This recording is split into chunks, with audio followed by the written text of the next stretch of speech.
उनके जीवन में जरूर वो समय आए होंगे कि एक समय वो समझ नहीं पा। और हम ये भी नहीं कहते कि हम जानबूझ करके भूल किए, कभी ऐसी परिस्थितियां होती हैं, कभी ऐसे संयोग बन जाते हैं, घटनाएं बन जाती हैं कि हम चाहते हुए भी उस कार्य को न कर पाए। उसका कारण भी हमारे प्रारब्ध, प्रारब्ध का मतलब पहले किए हुए कर्मों का परिणाम। कुछ ऐसे कर्म हुए जिससे हमारा प्रारब्ध उतना अच्छा न रहा और हमसे चूक हो गई, भूले हो गई। अब बंधुओं, प्रारब्ध को विद्वानों ने और बड़े वेद ग्रंथों ने उतना महत्व नहीं दिया जितना पुरुषार्थ को दिया है। माना कि अब तक हमारे कर्म बहुत खराब हुए, अब तक प्रारब्ध खराब है, भाग्य खराब है, लेकिन अब से कर लो, ये प्रारब्ध कहीं जाकर के पूरा हो जाएगा। अब जो कर्म होंगे, नया प्रारब्ध की रचना उनसे होगी, अब भी कर लो, अब भी समय है, अब भी सुधर सकते हैं। कहत कबीरा जाने दे भाई, जब से चेते तब ते ही सही। अरे जब से हमने अपना को समझ लिया उसी बार, उसी समय से भी ठीक हो सकता है। तो बंधु, ये राम जी की बात यहाँ आ रही है। काबिर सा जब कृषि सुखाने, समय चूक पुण्य का पछताने। राम जी कह रहे हैं खेती सूखने के बाद यदि बरसात हुई तो उस बरसात का क्या प्रयोजन है। समय निकल जाने के बाद कितने भी पश्चाताप करो, उसका भी कोई प्रयोजन नहीं है। ऐसी सारी बातें मन में राम जी विचार करने लगे। किस लिए? चितई सीय कृपायतन जानी विकल विशेष, देखी विपुल विकल में देही, निमिष विहात कल्प सत तेही। एक एक क्षण, एक एक कल्प के बराबर जानकी जी को बीत रहा है। राम जी की दशा इस तरह से समझ करके, राम जी की दशा भी विचित्र हो गई। क्या? असजिय जाने जान की देखी, प्रभु पुल के लख प्रीत विशेषी। इतना प्रेम देख करके कौन पुल कितनी हो जाएगा। राम जी ने ऐसे मन में अपने विचार करके जानकी जी की ओर देखा। धन्य हो जानकी, तुम धन्य हो। उनकी ओर देखा, प्रभु पुल के लख प्रीत विशेषी। सीता जी की ओर देख करके राम जी पुलकित हो गए, विशेष प्रेम देखा। ऐसा भी कोई निश्चल प्रेम, निस्वार्थ प्रेम, समर्पित प्रेम। उस पूर्ण प्रेम को देख करके राम जी ने बिल्कुल क्षण मात्र की देर नहीं लगाई, मन ही मन में गुरुदेव को प्रणाम किया। गुरु ही प्रणाम मन ही मन कीना, अति आलाघव उठाए धनुलीना। जब देखा रब सीता जी का इतना निश्चल प्रेम देख करके मन ही मन में गुरुदेव को प्रणाम किया। और किसी ने देखा ना देखा, इतने में तो राम जी ने एक ही हाथ से बंधुओं धनुष उठा लिया। देखिए यहां पर एक चौपाई आ रही है अगली, एक चौपाई के बाद चौपाई आएगी। क्या? कि जितनी सभा वहां पर थी, किसी ने भी धनुष को उठाते, चाप को चढ़ाते या तोड़ते किसी ने भी नहीं देखा, किसी ने भी नहीं देखा। गुरु ही प्रणाम मन ही मन कीना, अति लाघव उठाए धनुलीना। अति लाघव, लघु होता है, लघु छोटा, लेकिन लाघव लघु से भी छोटा।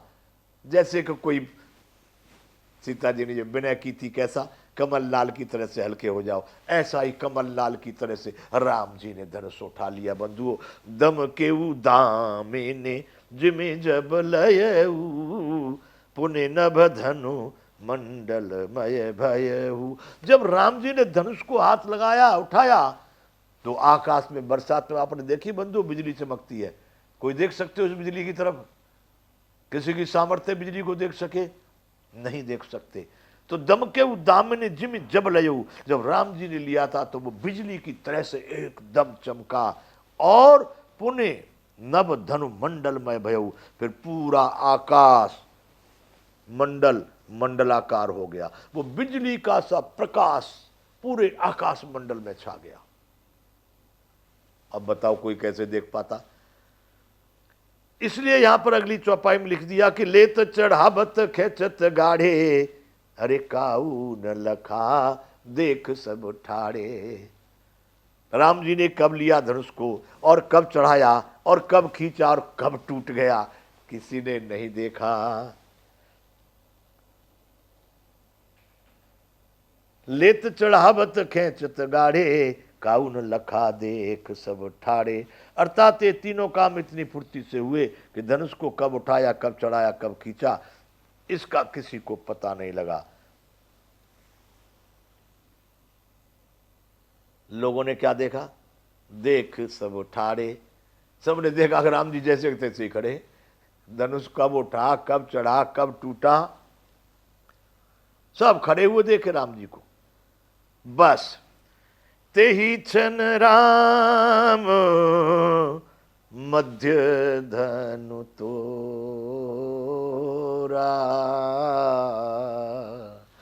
भरे भुवन धुने घोर कठोरा।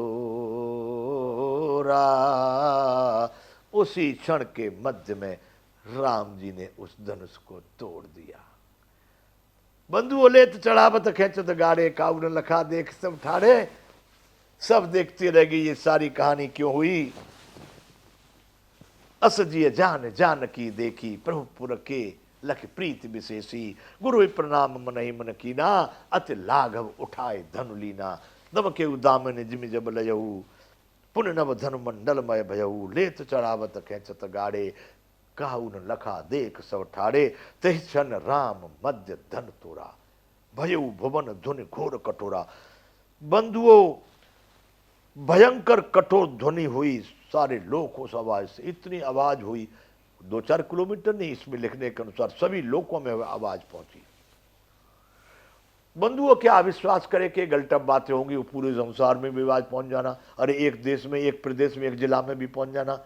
परंतु बंधुओं, कभी कभी मेरा मन तो इसी को कहता है कि ये बड़ा सूक्ष्म विज्ञान है। अरे मेरी श्वास भी सारे संसार से जुड़ी हुई है। मैं कह दूं कि भाई मेरी सांस में श्वास ले रहा हूं जो अमेरिका तक जा रही है, तो कोई बुरी बात तो है नहीं, जुड़ी तो है।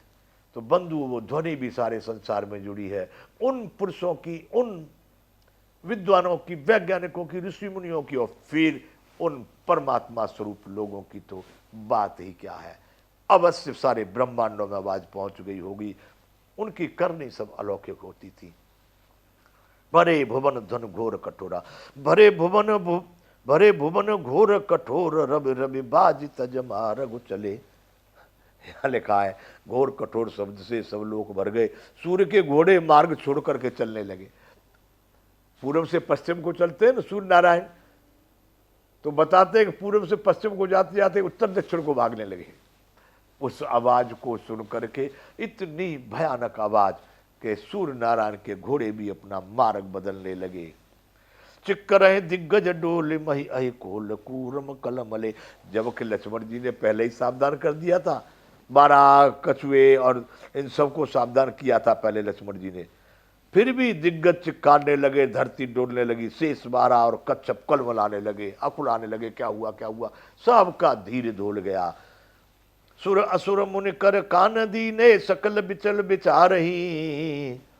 देवता राक्षस मुनि अपने पे कानों पर हाथ रख करके व्याकुल होकर के बिचारने लगे। इतनी धुनी आवाज कहां से आई भाई, ये कान बंद कर लिए लोगों ने। इतना भयानक यहाँ पर उस धनुष के टूटने की आवाज बताते लोगों को। दंड खंडे राम तुलसी जयते बचन उचारही। सबके सब ऐसे मन में सोच रहे हैं, सबको ऐसा निश्चय हो गया कि श्री राम जी ने धनुष को तोड़ डाला। सब श्री राम जी की जय बोल। को दंड खंडे राम, राम ने कोदंड यानी धनुष को तोड़ डाला। जयति बचनोचार्य, जय हो श्री रामचंद्र की जय हो, श्री राम जी की जय हो, जय हो, जय हो, जय हो। पूरे ब्रह्मांड में एक धनुष की आवाज गूंज रही थी, उसके साथ में जय जयकार की आवाज भी उस ब्रह्मांड में गूंजने लगी। बंधुओं, 261वां दोहा ये बालकांड का। इससे पहले राम बिलो के लोग सब चित्र लिखे से देख, चितई सी कृपायतन जानी विकल विशेष। 260वां दोहा था, ये 261वां दोहा है। शंकर चाप जहाज सागर रघुबर बाहुबल, बूढ़ सो सकल समाजो चढ़ा जो प्रथम ही मोह बस। धनुष के टूटते ही बंधुओं ये कहानी हो गई। पहले जो बताए ना, सबके सब अज्ञान राजाओं का, उनका प्रेम, उनका दया, उनका साधुओं का भय कायरता, सब जो धनुष के ऊपर जाके बैठ गए थे बंधुओं, वो धनुष रूपी नाव डूब गई। कहाँ? समुद्र राम जी के बाहुबल रूपी समुद्र में वो धनुष रूपी नाव डूब गई, तो जितने उस पर बैठे